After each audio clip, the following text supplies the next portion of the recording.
My first question is, okay, a lot of sports these days are very like stats driven, numbers driven. F1, arguably the most data driven sport. You got all the telemetry, all this data coming your way. And we hear some of that on the radio, on the broadcast, but how much of that are you using while you're driving? So during the race, I already know my strategy, for example. So we've already set that before the race. So you know what lap you're planning to stop. They update me every time I come across the line.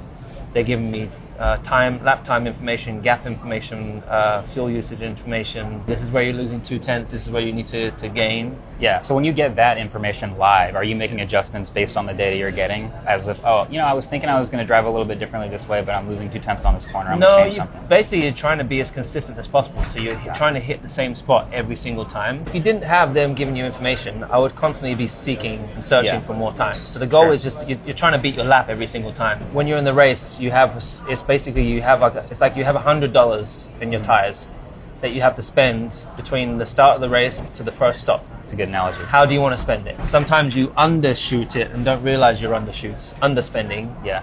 Because you don't know how much degradation there is, for example. But you don't want to end with $10 left over on the tires. But you also don't want to You don't want to overspend. Bust. Exactly. Yeah, you don't want to overspend. And you got a lap left, no money early. left in the tire. Yeah, so that balance is really, really hard. And to have that fully on feel is like, it's very, very hard too. Here's an interesting question, because other drivers are getting telemetry and data as well. If you could hear what other drivers were getting from their teams, do you think you could change your strategy to any significant advantage? For sure.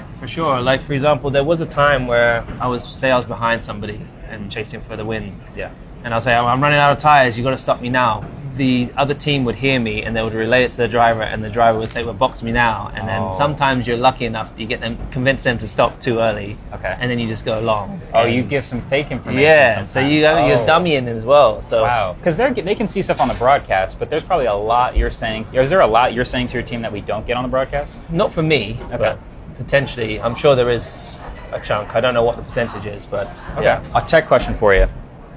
You and I have something in common, which is we're a public enough figure that there's thousands of hours of our face and 4K video of our face and voice out there, to the point where with today's tech, people can like deep fake us and like make fakes of us. I heard you got deep faked and had to see it and try to like decide if it was real or not. Oh yeah, I can't tell now. That's terrifying to me that we can look at a video of ourselves and not quite know if it's real or not. Yeah, today I'm seeing pictures and I'm like, hold on a second, wait.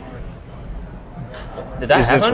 Do I remember go to that restaurant? And I'm like, there's these pictures. It's unbelievable now what they're doing. Does that concern you? I mean, it's a lot of tech stuff now, and it keeps getting better over and over again. Terrifying. It's exciting, but it's also terrifying at the same time. Yeah. If this is just the beginning of it, it's the worst. What the hell is going to happen? Yeah, it's going to get worse. It's exciting and also worrying where AI could take us.